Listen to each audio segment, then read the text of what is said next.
Pemirsa, selamat bertemu kembali dengan saya, Peter Gonta, di program Impact. Dan pada hari ini, sesudah penutupan bulan September 2004, di mana kita juga melihat atau mengingat adanya kejadian tanggal 1 Oktober tahun 1965, sebuah peristiwa yang tragis. Pada hari ini kita akan bertemu dengan seseorang yang banyak mengetahui mengenai kejadian tanggal 30 September ataupun tanggal 1 Oktober 1965. Seorang yang mungkin hanya berpendidikan sekolah rakyat atau sekarang dinamakan sekolah dasar.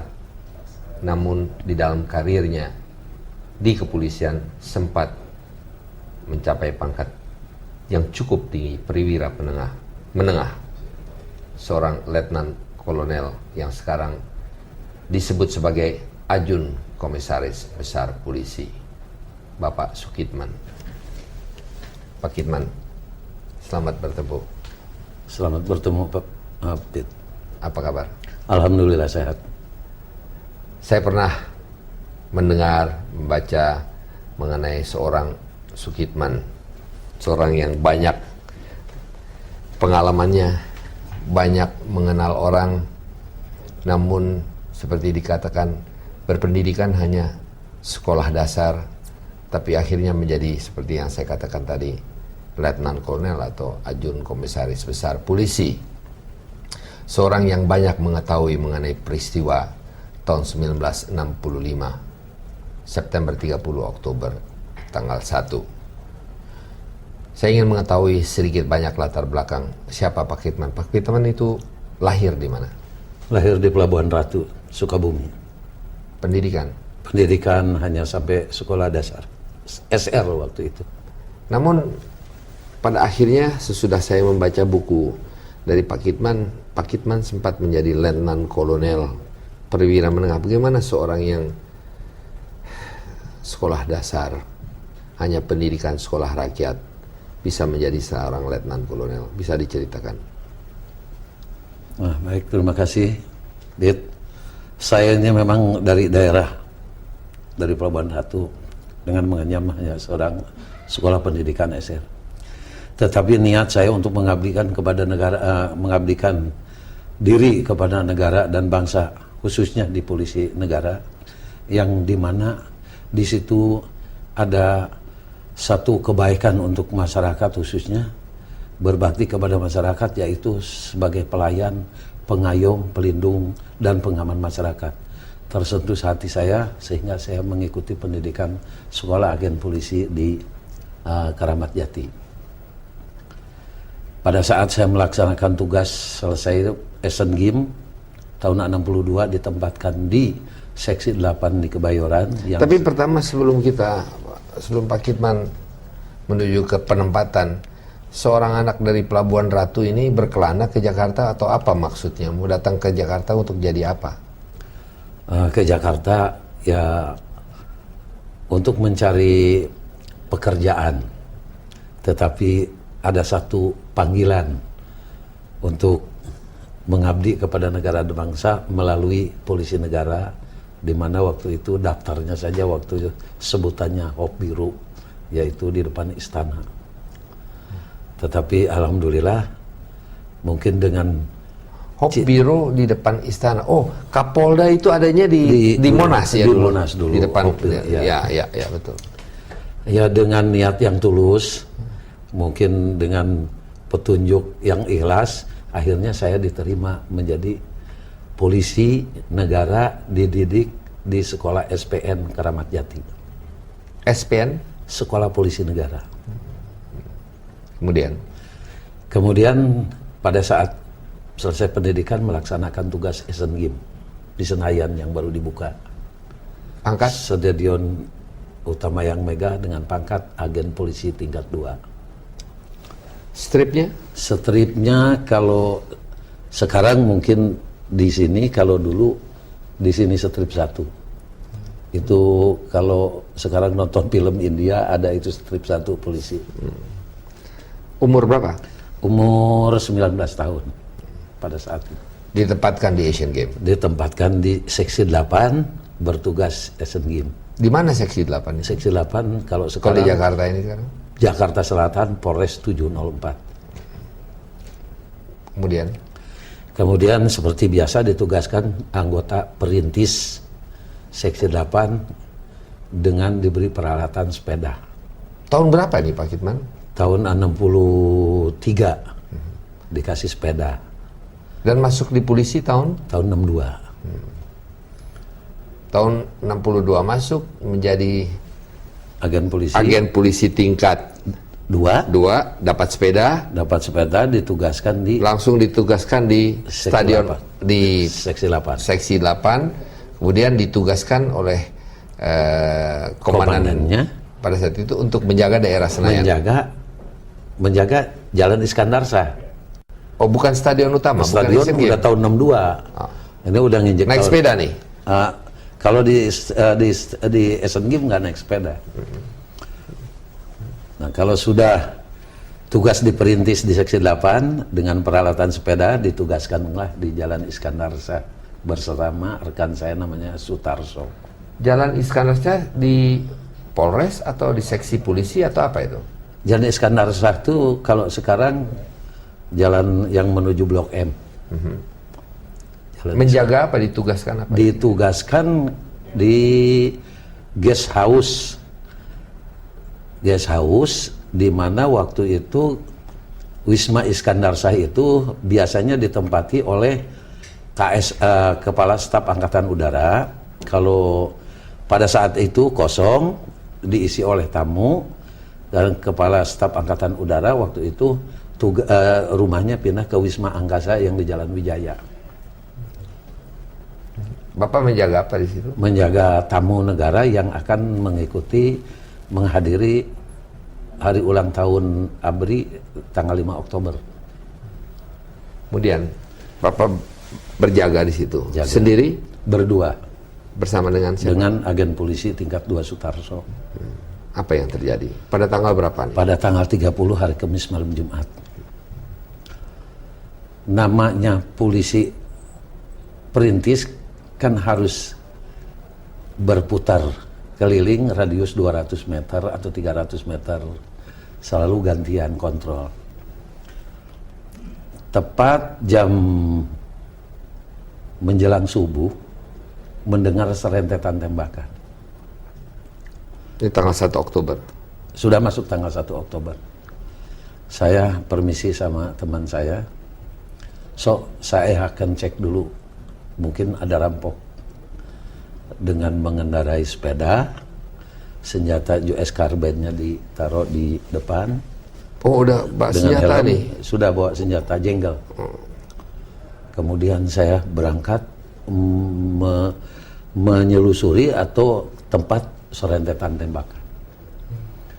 Tetapi begitu sampai di tempat kejadian, di mana ini? di ujung Jalan Iskandar Shah itu ada jalan Sultan Hasanuddin. Kalau ke depan lagi lapangan Mabes Polri. Kalau dulu mah Jawatan Kepolisian Negara. Sampai di situ tembakan gencar. Ini dekat Sarinah Jaya kalau sekarang. Dekat Sarinah ya. Nah, depan toko serba ada Sarinah ya. Kalau sekarang mah depan pintu terminal. Terminal bus. Terminal. Blok M. Blok M. Karena gencarnya suara tembakan, ada abah berhenti dari sepeda, turun dari sepeda, lemparkan senjata, angkat tangan. Karena lihat situasinya yang begitu banyak, yang begitu tembakan gencar, kemudian saya turun dari sepeda, saya lemparkan senjata, kemudian saya angkat tangan dengan todongan senjata dari kiri kanan belakang, kemudian saya didorong, diseret, dilemparkan ke dalam mobil, di mana di ditaruh di kabin di samping supir di bawah. Apa Pak Kipman tadi katakan lagi suasana apa? Suasana suara tembakan gencar. Terus menerus. Terus menerus nggak berhenti dan banyak pasukan.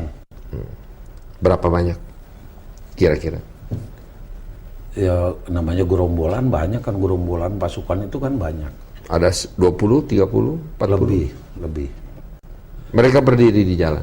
Ada yang nyerbu ke salah satu rumah, ada yang kiri kanan, ada yang muka belakang. Ya mungkin kurang lebih ada 100 sampai 100 orang lebih. Naik apa mereka datang?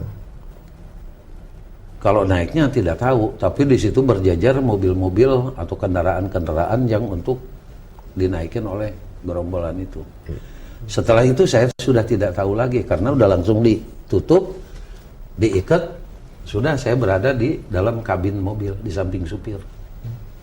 Truk? Bus yang saya naikin. Sepintas bus karena saya langsung ditaruh di kabin mobil, sudah nggak ingat lagi. Kemudian mendengar aba-aba peluit, kendaraan bergerak. Bergeraknya saya masih sadar dan masih ingat bahwa itu memasuki jalan Walter Mangunsidi sampai ke Santa masih ingat. Sampai ke Mampang masih ingat. Saya mau tanya, Pak, di dalam buku Pak Sukitman yang saya lihat di sini, agen polisi tingkat 2 Sukitman, ada ditulis mengenai bus yang dipakai atau truk yang dipakai yang sebetulnya di stop. Ini truk dari Arta Jasa, apa tuh? Di mana? Apa yang terjadi dengan truk dari Arta Jasa itu? Kalau truk itu saya ketemunya setelah kejadian. Oh, tapi Pak Kipman mengatakan di sini bahwa truk Arta Jasa itu di stop di daerah situ Di juga. daerah situ. Peruri ya sekarang ya, Peruri. Ya, kalau dulu Arta Jasa itu percetakan uang Kebayoran adanya di daerah Jalan Brawijaya. Kalau Peruri kan sekarang adanya di Jalan Trunojoyo. Lain kan dulu Peruri dengan percetakan uang biasa dengan uang logam. Kemudian Walter Mangunsidi sudah tidak ingat lagi. Tahu-tahu suruh kendaraan berhenti, turun. Begitu turun dibuka ikatan saya, ikatan tutup mata dengan tangan. Kemudian saya diseret, tapi samar-samar mendengar kata-kata Yani wis dipateni. Yani wis dipateni. Yani Jenderal Yani. Ya, wis dipateni. Ya, artinya telah dibunuh. Telah dibunuh mungkin ya. Jadi saya hanya Yani kan kalau tidak salah dalam hati itu kan Kepala Staf Angkatan Darat. Kemudian saya dimasukkan ke dalam tenda. Sementara ini orang strip 1 aja ya. Saya strip 1. Agen polisi tingkat 2 ya. Malah yang memeriksa saya dari gerombolan pasukan tersebut menanyakan, ini apa? Saya bilang ini Jakarta Raya dan sekitarnya. Kalau Jakarta, polisi Jakarta di sini apa namanya Jakarta dan sekitarnya. Begitu masuk ke dalam tenda, ya remang-remang karena sudah mulai pagi, saya melihat orang-orang yang didudukan di bangku-bangku tetapi dengan terikat tangan ke belakang dan matanya ditutup. Ada juga yang di bawah, ada yang pakai baju kimono, ada yang berdarah. Tapi karena saya buru-buru dibawa lagi ditawan di depan rumah, karena waktu itu yang menangkap saya tuh melapor kepada seseorang bahwa pengawal Jenderal Penjahitan ditawan. Sebentar, ingin saya tanyakan sebentar. Tadi Bapak mengatakan di jalan Bapak berada di rumahnya Pak Panjaitan. Tembakan-tembakan itu di rumahnya Pak Panjaitan. Waktu itu saya tidak tahu rumah Penjahitan, rumah Jenderal Penjahitan nggak tahu. Waktu Pak Kipman ditangkap itu ditodong dengan senjata, Pak Kipman nggak tahu kita ada masalah apa, rumah siapa, Pak Kipman nggak tahu. Oh, tidak tahu.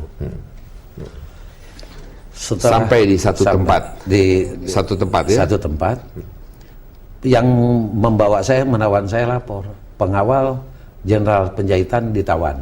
Siapa itu Jenderal Penjahitan? Tidak tahu. Dibawa, ditaruh di depan rumah. Di teras rumah itu ada bangku-bangku sekolah dan papan bor.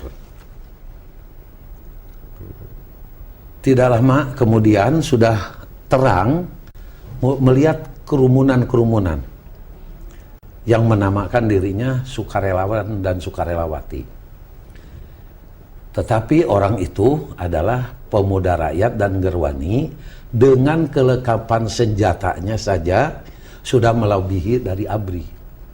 Ada yang pakai AK, ada yang pakai Get Me.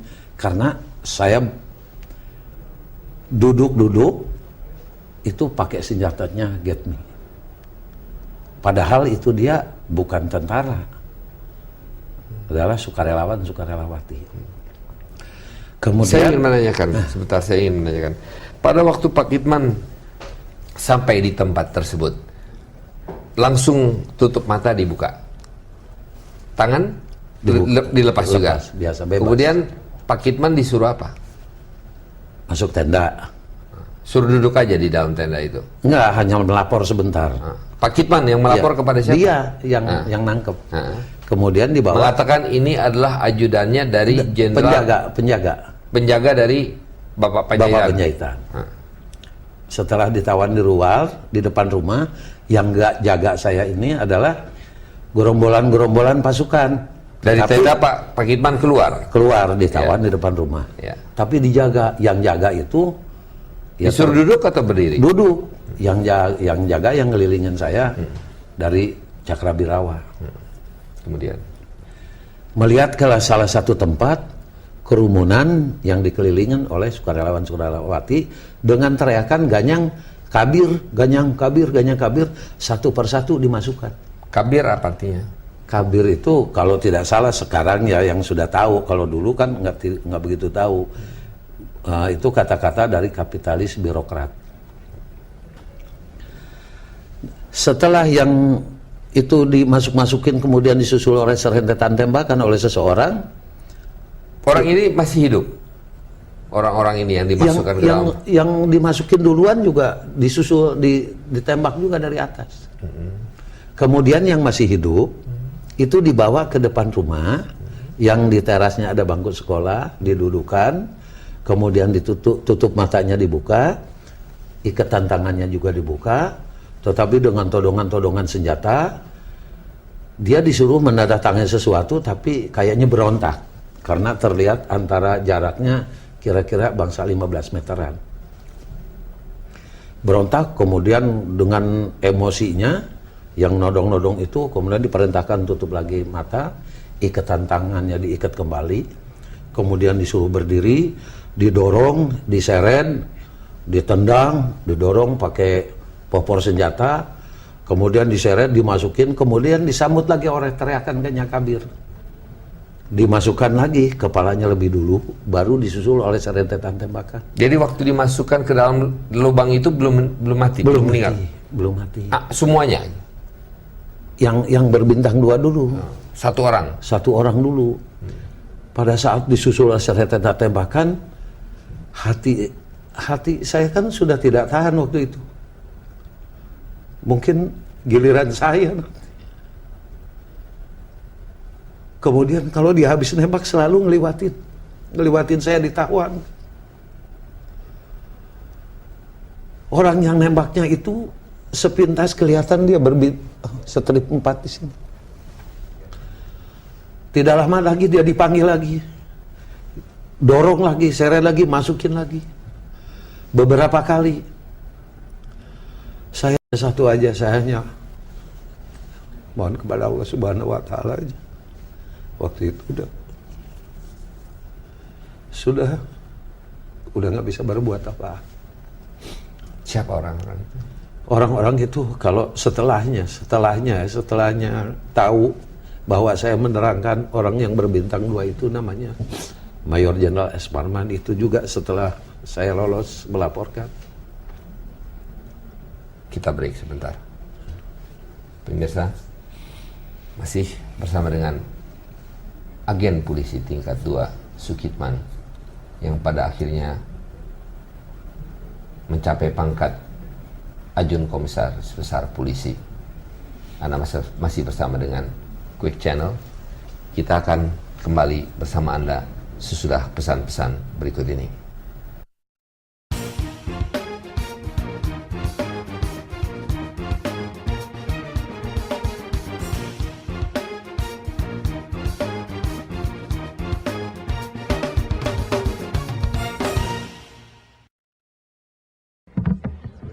It is the sound of midnight.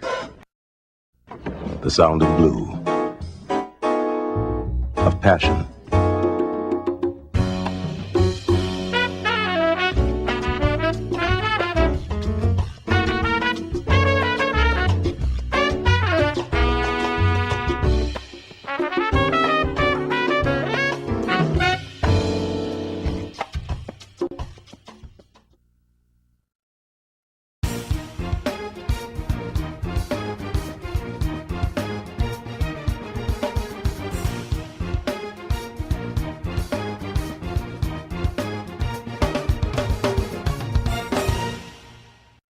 Anda masih bersama dengan saya Peter Gonta di Quick Channel. Saya sampaikan juga bahwa acara ini dapat diterima di beberapa stasiun TV di daerah. Dan pada kali ini kita masih bersama dengan Ajun Komisaris Besar Polisi Sukitman. Pak Sukitman, sesuatu yang emosional sekarang sebetulnya kita terpaksa jedah sebentar karena saya melihat Pak Kisman ternyata sangat satu pengalaman yang mungkin susah sekali dan tidak bisa dilupakan. Bukannya hanya susah, apapun tidak bisa dilupakan. Kita berbicara sebetulnya mengenai masalah G30S dan pembunuhan daripada jenderal-jenderal, yaitu antara lain adalah Jenderal Ahmad Yani, Jenderal D. Panjaitan, Jenderal Haryono, Suparman, Sutoyo, kita juga ada Tendean, dan kita juga ada beberapa lagi ya, Suprapto kalau tidak salah. Pak Kitman tadi mengatakan bahwa mereka yang masih duduk itu ada beberapa orang, 4 atau 5 orang, kata Pak kita. Siapa yang duduk pada saat itu? Siapa yang sudah masuk di dalam lubang tersebut dan siapa yang belum masuk di dalam lubang tersebut? Mungkin waktu itu saya tidak tahu ya, tapi setelahnya. Ya, setelahnya. Setelahnya baru tahu yang dengar Yani wis dipateni. Pak Panjaitan dengar ditembakin rumahnya waktu saya ketangga. Kemudian Pak MT Haryono, mungkin itu lebih dulu. Pak Panjaitan meninggal di rumahnya. Di rumah. Jadi pada waktu Pak Kitman itu dibawa ke tempat tersebut, itu bersama-sama dengan jenazah Pak Panjaitan atau beliau tidak? naik truk Artayasa itu. Oh. Truk Artayasa. Pak Kitman naik bus. Naik bus dibawa. Jadi satu rombongan. Satu rombongan ke sana. Hanya waktu itu tidak tahu bahwa Ya. itu Siapa itu jenderal itu siapa ya? Ya Pak Kitman juga masih masih gelap polisi lawan. tingkat 2 paling bawah, masih naik sepeda lagi ya.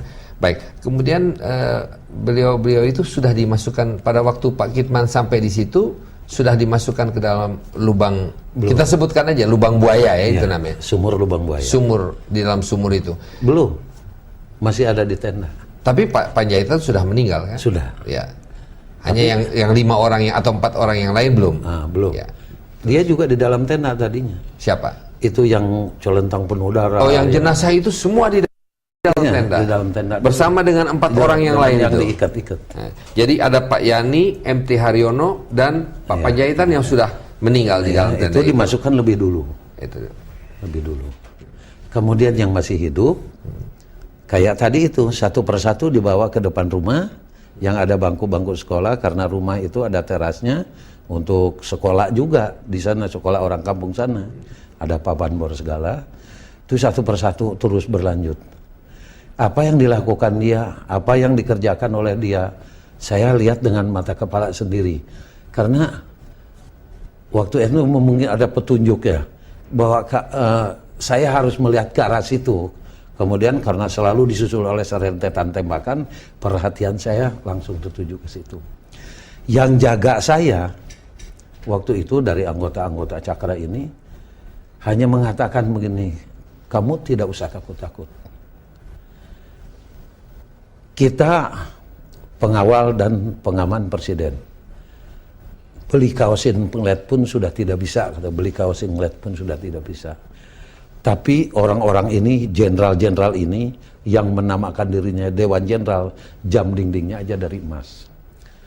karena kata-kata dari yang jaga saya dari Cakra ini nggak begitu saya mengerti, nggak begitu konsen gitu ya. Orang suka bumi. Ya, jadi saya hanya manggut-manggut aja, karena ya mau tidak mau nanti paling tidak saya dapat giliran juga kan begitu. Jadi Udah siap menunggu giliran juga atau berpikir bahwa akan terjadi ya? ya minimal kalau terus-terusan satu persatu dimasukin, ya mungkin saya kapan gilirannya kan. Nah, waktu itu Pit, saya dalam keadaan ngeri, dalam keadaan takut, dalam keadaan ingat saya udah nggak punya bapak. Mungkin saya disilet pun sudah tidak ada darahnya waktu itu. Tapi dengan ketenangan saya waktu itu, dipanggil saya oleh komandan penculik. Komandan gerombolan tersebut menanyakan senjata saya di mana. Saya bilang waktu di Kebayoran itu diambil. Entah kemana saya tidak tahu, tapi sorenya hari Jumat itu saya berada di mana nggak tahu, dikembalikan senjata saya udah patah. Kokopnya, kayunya. Baik, tapi sebelum kita ke situ Pak Kitman sekarang berada di tempat kejadian itu. Pak Kitman melihat bahwa ada orang-orang yang dimasukkan ke dalam sumur. Iya. Dari yang sudah berdarah, kemudian yang belum berdarah itu masih hidup waktu dimasukkan di dalam lubang di sumur. Masih itu. hidup dimasukkan, tapi ditutup, diikat, didorong, ditendang, dipopor, langsung dimasukin kepalanya lebih dulu, teriakan ganyang kabir, susul serentetan tembakan. Itu kalau yang sudah nembak itu yang selalu menghantui itu selalu lewat depan rumah, depan saya ditawar. Mereka ditembak ke dalam. Tembak ke dalam sumur. Itu kalau udah nembak kembalinya itu si oknum anggota itu selalu ngeliwatin di depan saya. Itu yang dimasukkan adalah S. Parman, Jenderal S. Parman, Jenderal Sutoyo, Ya, kemudian yang Pierre masih hidup, Tendian, Pierre dan Tendian. juga Jenderal Suprapto. Pierre Tendian yang terakhir. Pada saat itu juga Pak Kitman masih juga belum tahu itu mereka siapa. Baik. Siapa? Apa yang terjadi sesudah itu? Ditutup, sumur tutup oleh pasukan yang disebut sukarelawan-sukarelawatin, ngangkutin sampah dari, kan di sana kan kayak hutan waktu itu. Kemudian setelah rata ditutup, kemudian saya diajak naik mobil oleh Letnan 1 Dul Arif dari Cakrabirawa. Dul Arif. Sebelumnya, setelah ditutup rata, komandan sasaran kumpul. Kalau sekarang, kalau tempat upacara itu dulu tempat tenda-tenda. Komandan sasaran kumpul, dikasih datang komandannya, yaitu yang namanya Letkol Untung. Karena saya dengar dari yang jaga itu Letnan Kolonel Untung. Tidak lama dia berangkat, entah kemana, sejam atau sejam 2 jam, disetellah radio transistor ada yang punya bahwa gerakan G30S sukses. Yang mendukung dalam gerakan G30S, prajurit atau ABRI akan dinaikkan pangkat 1 tingkat, yang aktif dalam gerakan tersebut akan dinaikkan pangkatnya 2 tingkat. Maka pasukan yang ada di sana bersalam-salaman sambil teriakan sukses. Kemudian Pak Kitman diapakan? Setelah itu, setelah senjata saya kembalikan, saya diajak naik jeep. Jeepnya Untung. Jeepnya Letkol Untung, Ya. tapi supirnya namanya Kopral Iska. Berangkat, tapi diikutin oleh truk-truk dengan penuh pasukan menuju ke daerah Halim Perdana Kusuma. Masuk ke daerah Halim, kemudian di pos penjagaan di stop oleh, ya kalau di sininya banyak bunganya, pati lah. Entah pembicaraannya tidak tahu karena saya di dalam jeep. Kemudian jeep ini dengan pasukan-pasukan berangkat, kalau tidak masuk ke yang ada sekarang, kalau tidak salah ada lapangan golf, masuk terus ke belakang, akhirnya kelihatan mendekati daerah Kalimalang. Pasukan di-drop ke daerah luar, ke daerah Gedong Penas, kemudian kembali lagi di lapangan, kemudian truk-truknya dijejerkan, pasukannya disebar, saya tinggal berdua Kopral Iskak di situ. Malam Sabtu, sudah malam nih, hari Jumat malam, Kopral Iskak ini ngajak saya tanya kemana, ke Lubang Buaya. Jadi malam Sabtu baru tahu tempat tadi seharian itu namanya Lubang Buaya. Keluar naik jeep, Cililitan, Keramat Jati, baru saya sadar, oh ini Keramat Jati tempat pendidikan saya, agen polisi. Terus Pasar Hek, belok kiri, masuk, ada belok kanan sawah, kebun karet, terus ngambil nasi di posko yang tadi pagi tempat saya ditawar. Naikin nasi, kembali lagi liwat Halim, kembali lagi ke sana, bagi-bagi nasi sampai ke Gedung Penas, balik lagi ke lapangan, di mana di situ malam Sabtu itu saya tertidur. Hari Sabtu pagi, pasukan yang tadinya pakai jaket coklat, pakai coklat-coklat sudah berubah menjadi pakaian loreng-loreng. Tapi kelihatannya sibuk. Sibuk, ada yang lari ke sana, ada yang ke sana kemari. Sampai jam 1, jam 2. Pak Kipman masih pakai seragam polisi nih? Masih. Karena lihat sibuk semua ini pasukan ke sana kemari, saya ditinggal, masuklah ke kolong truk. Karena panas masuk ke kolong truk. Hari Sabtu pagi? Hari Sabtu siang. Siang. Udah siang nih, udah mau. Kira-kira jam 2 di kolong truk, tidur tapi nggak buka mata, tapi dengar suara tembakan kayak yang percis yang di Kebayoran, ramai gitu, tembakan gencar, tapi nggak mau buka mata, tiduran aja di kolong truk. Sadar-sadar dibangunkan oleh Cakrabirawa 4 angkatan yang sudah pakai pita putih. Sadar saya begitu bangun melihat tentara yang pakai pita putih, wah ini mungkin dari Palang Merah Indonesia, nggak bakalan, karena ada pelajaran dulu di polisi, kalau sudah Palang Merah datang keadaan perang juga nggak bakalan dibunuh tawanan itu. Nah disitulah prinsip saya, nggak bakalan dibunuh karena dia sudah pakai pita putih Palang Merah. Ternyata waktu itu Cakrabirawa dari 4 angkatan dan diikutin oleh pasukan yang lain. Yang pertama yang meriksa saya mayor dari polisi Mayor Jiman, kapten. Kalau dari tentara Mayor Eko. Kemudian dari angkatan udara sama laut saya tidak begitu kenal karena masih bintara-bintara, tetapi dari Cakrabirawa yang sudah pakai pita putih. Pada saat membangunkan saya bilang, saya polisi. Waktu gerbagan di Kebayoran saya dibawa.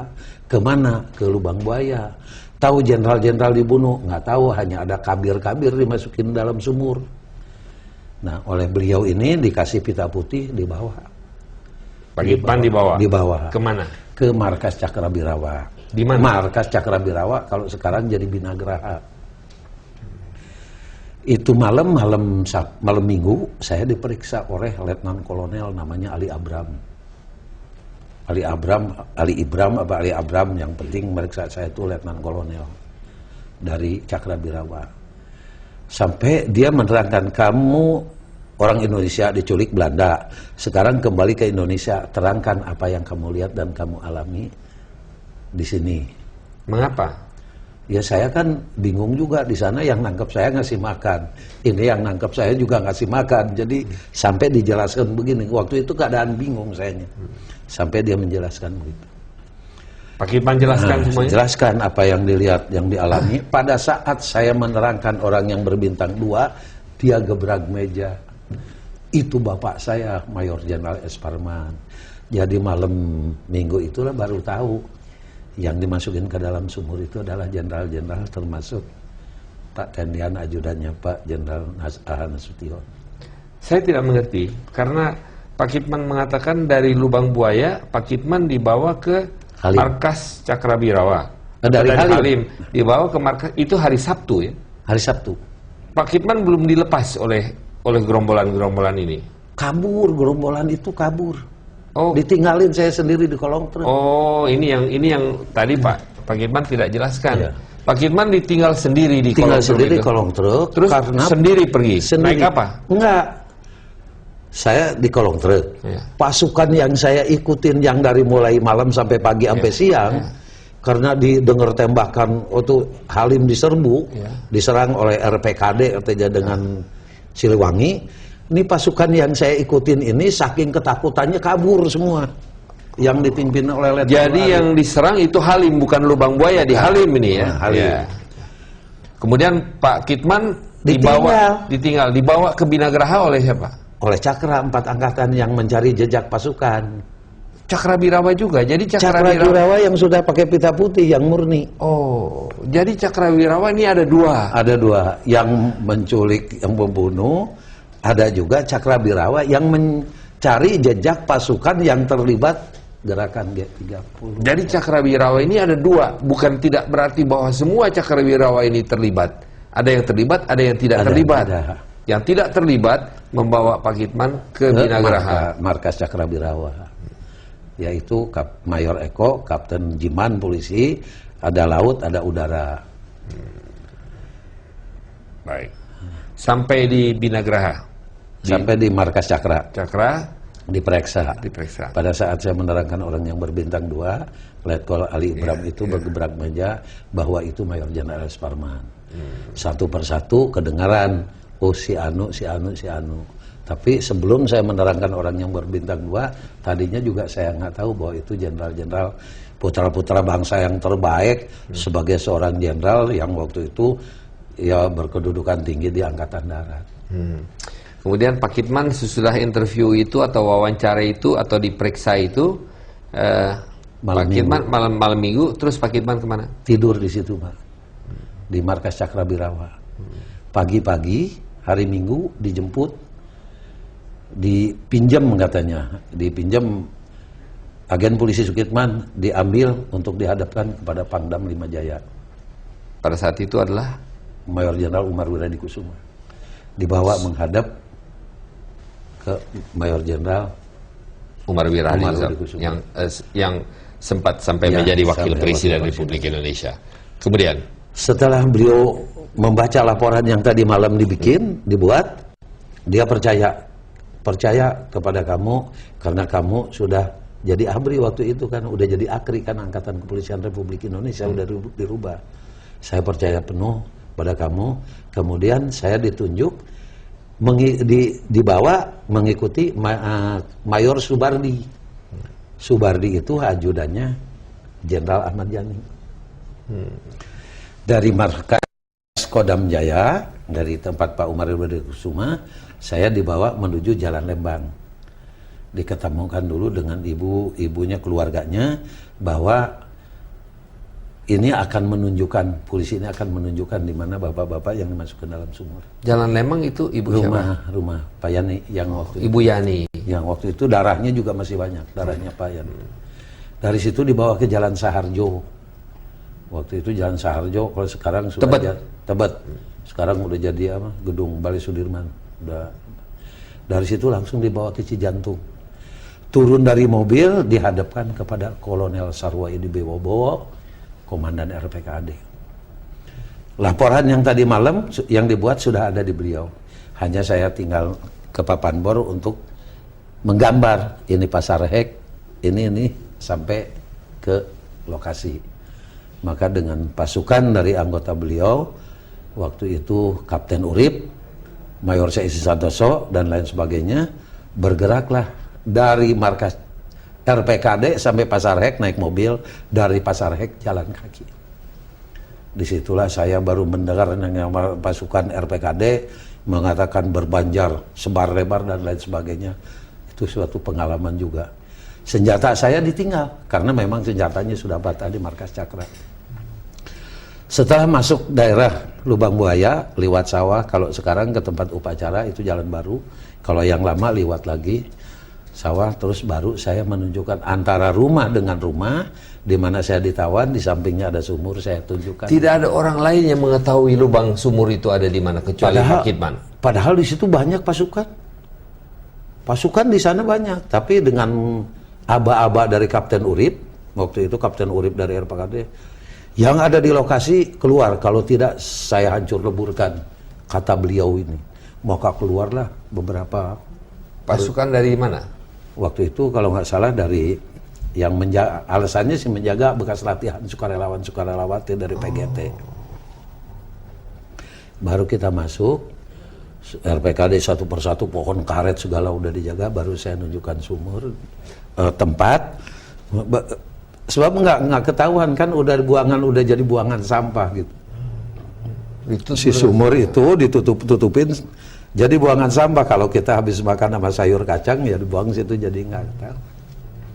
Maka dicongkel oleh anggota RPKD pakai sangkur, ketahuan lah tanda-tanda yang dipakai oleh dia, yang malam-malam di sini merah putih di sini selayar kode daripada sukarelawan. Baik, jadi sebetulnya Pak Kitman ini merupakan saksi hidup.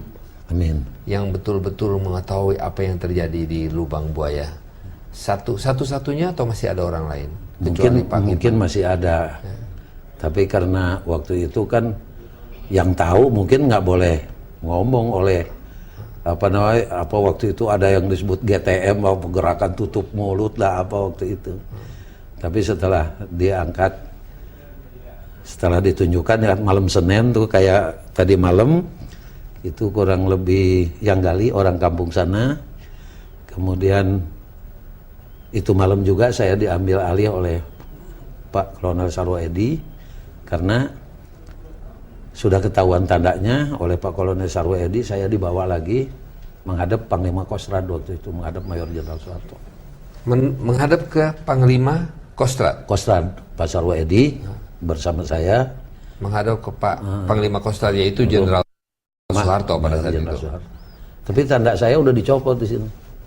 Kenapa? Yang agen polisinya untuk keamanan, untuk security mungkin oleh beliau.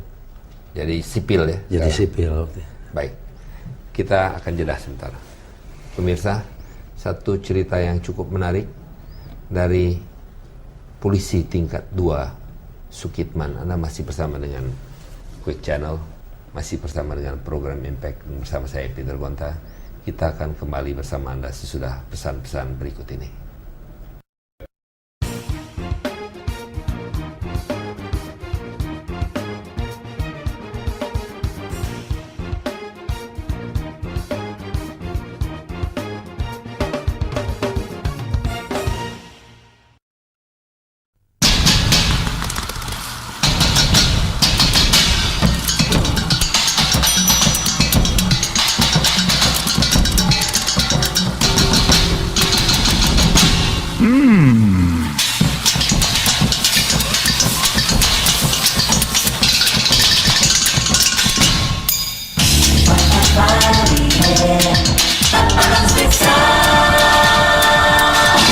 See you at Papa Ron's Pizza.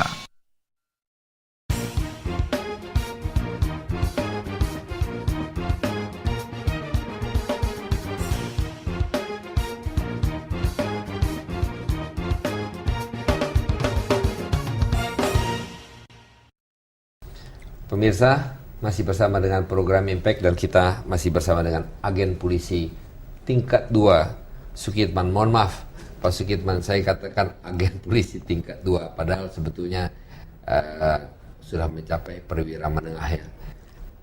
Bapak sekolah dasar.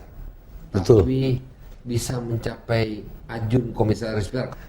Pada saat tahun 80 saya udah diberi hade motor ya, udah tugas dengan pangkat Sarsan Mayor.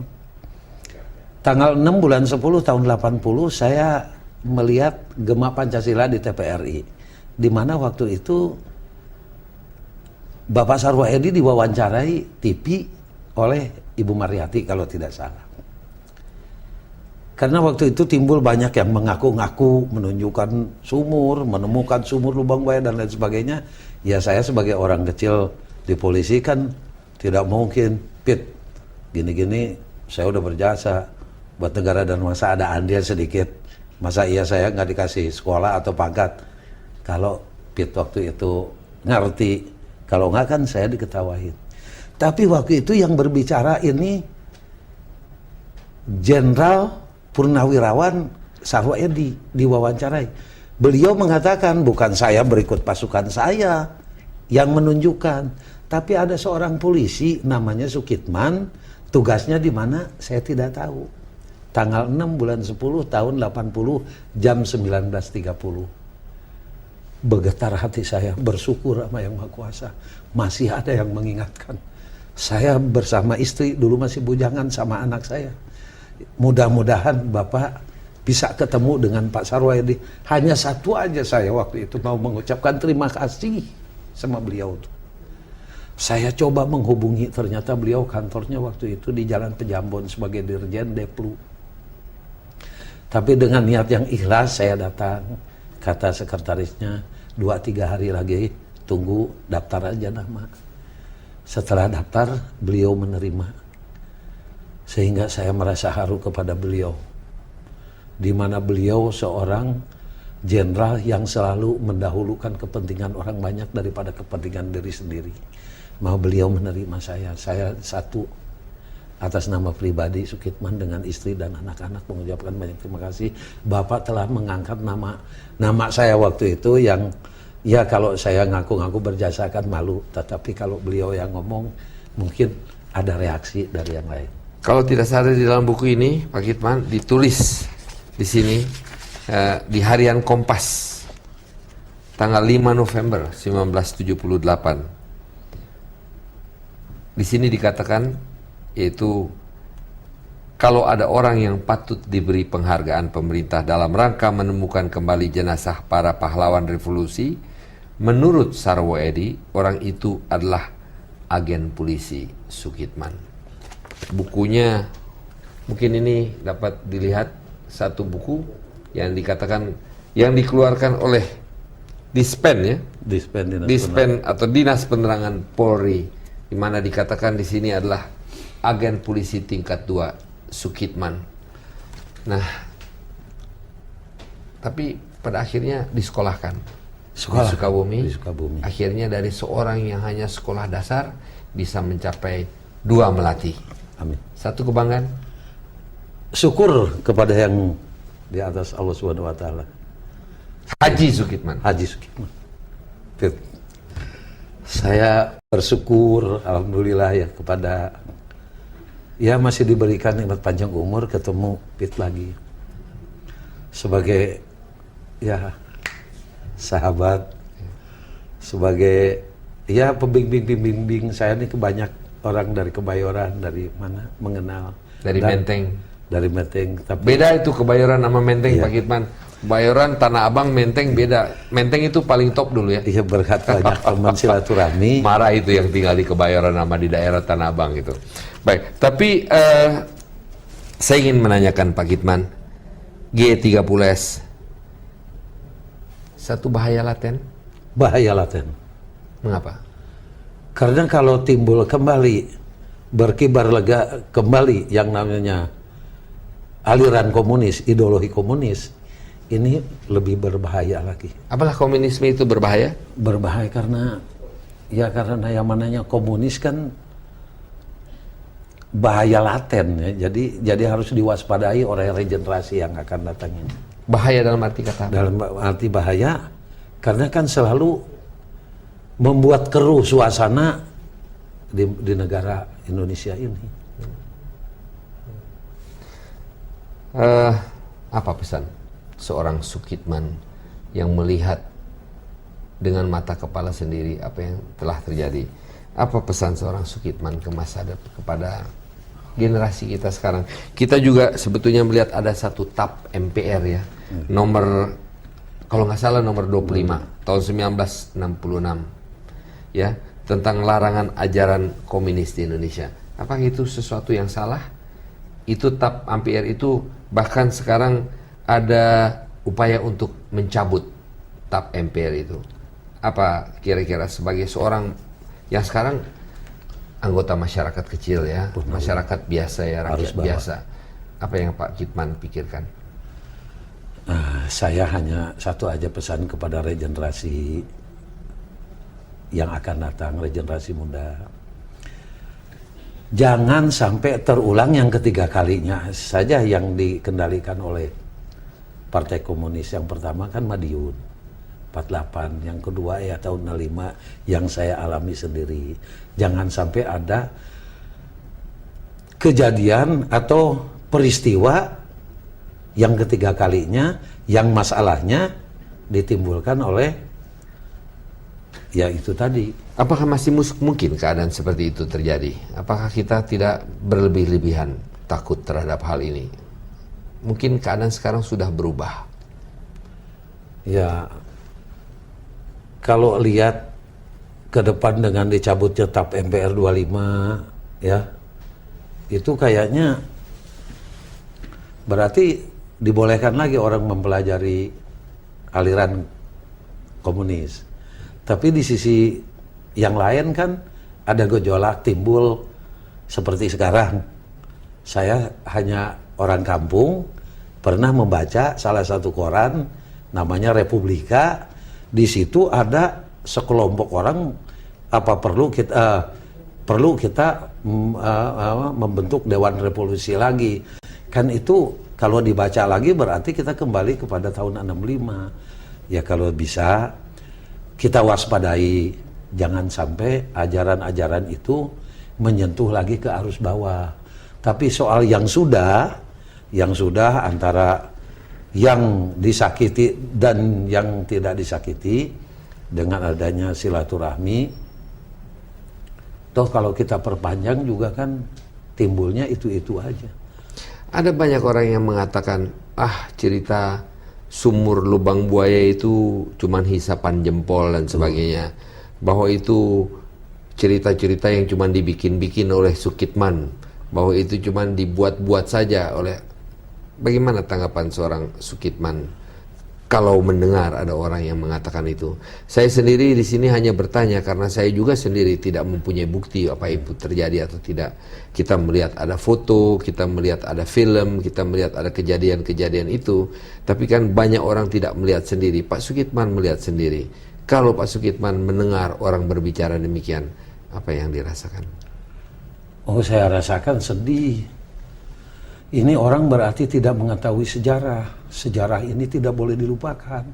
Makanya saya mohon kepada dinas pendidikan, guru, dari mulai TK kalau perlu, SD, supaya tahu saja, bukan tahu saja, harus mengetahui kebenaran kejadian yang terjadi 39 tahun yang lalu. Karena apa, Pip? Filmnya sekarang sudah nggak boleh.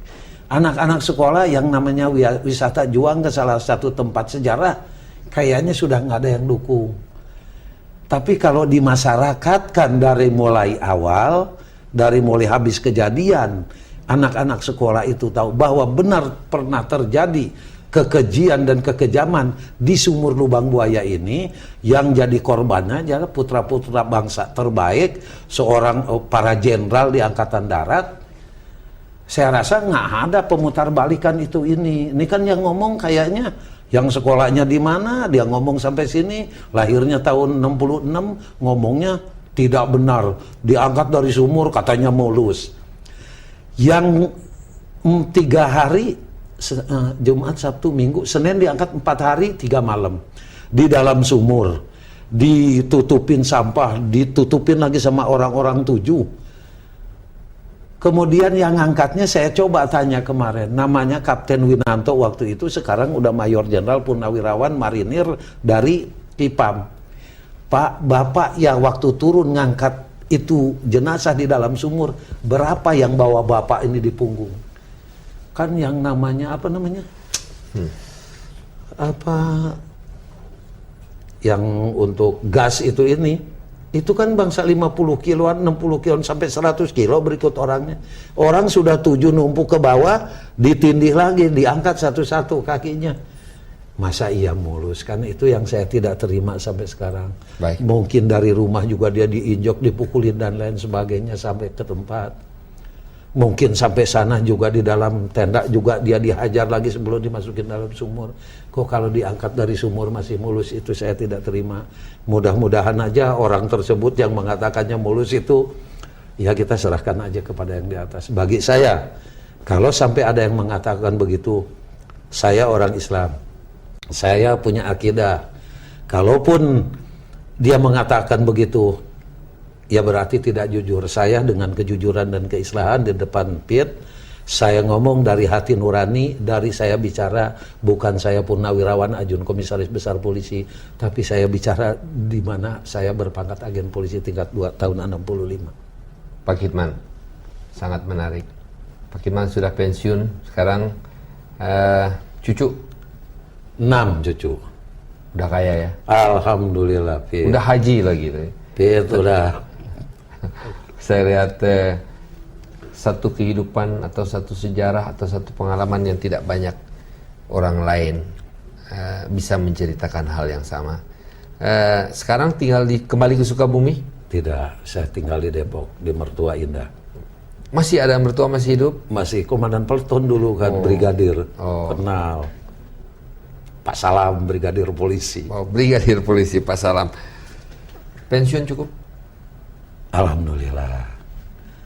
Perlu dinaikkan ya pensiun-pensiun dari Kalau purnawirawan. pemerintahan yang baru nih, Kalau ada anggarannya. Kalau kita semua bayar pajak, iya. kita semua bisa menaikkan pensiunan daripada purnawirawan.